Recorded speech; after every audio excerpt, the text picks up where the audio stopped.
সৰকাৰি চাউল আবণ্টনত ব্যাপক দুৰ্নীতি ক্ষমতাত বলিয়ান কোঅপাৰেটিংৰ সভাপতি সচিব নীৰৱ বিভাগীয় কৰ্তৃপক্ষ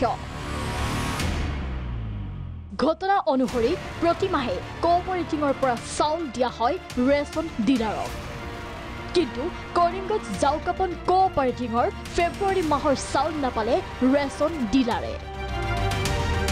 প্ৰায় 50ৰ পৰা 60 কুইণ্টেল চাউল হৰলুকি জাউকাপন কোঅপাৰেটিংৰ সচিব বিজেপি নেতা অমৰেশ ৰয়ৰ ভাতৃ সমৰেশ ৰয় প্ৰতি মাহতে ৰেচন ডিলাৰক কমকৈ চাউল দিয়াৰ অভিযোগ সমৰেশ ৰয়ৰ বিৰুদ্ধে সৰকাৰি চাউল খোলা বজাৰত বিক্ৰীৰ বাবে মজুত ৰখাৰ সন্দেহ সচিব সমৰেশ ৰয়ৰ বিৰুদ্ধে কিন্তু সীমা চেৰাই গ'ল সচিবৰ এই কৰ্মকাণ্ডৰ একোটা ৰেচন ডিলাৰক 5ৰ পৰা 10 কুইণ্টেল চাউল কমকৈ দিয়ে ইয়াৰ ফলত ৰেচন বিক্ৰেতাই গ্ৰাহকক চাউল দিব নোৱাৰাত সৃষ্টি হয় তীব্ৰ প্ৰতিক্ৰিয়াৰ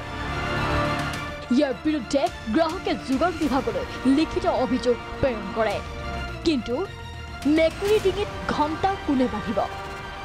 অভিযোগ দাখিলৰ এসপ্তাহ পাছতে সভাপতি আৰু সচিবৰ বিৰুদ্ধে কোনো ব্যৱস্থা নললে খাদ্য যোগান বিভাগে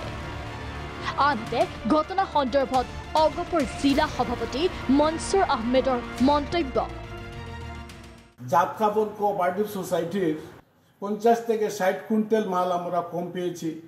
কিন্তু কম পাওয়ার পর আমরা সাপ্লাইয়ে কমপ্লেন করেছি কোনো সদুত্তর আজ পর্যন্ত আমরা পাই নাই তাই আমি এই সাধারণ মানুষের হয়ে আমি বলছি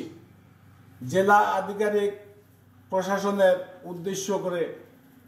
যে অতি তাড়াতাড়ি এটার পদক্ষেপ নেওয়া হোক যারা ওদের সাথে এই মালের সাথে কেলেঙ্কারিতে জড়িত আছে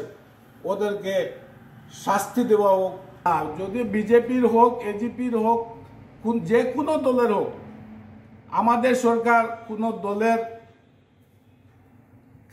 যে কেউ হোক না কেউ ছাড় দেওয়া হবে না এতিয়া জিলা উপায়ুক্তে নিজাববীয়াকৈ তদন্ত কৰিবনে নে নেতাৰ ভাতৃ হোৱাৰ বাবে গাত দিব সমগ্ৰ ঘটনা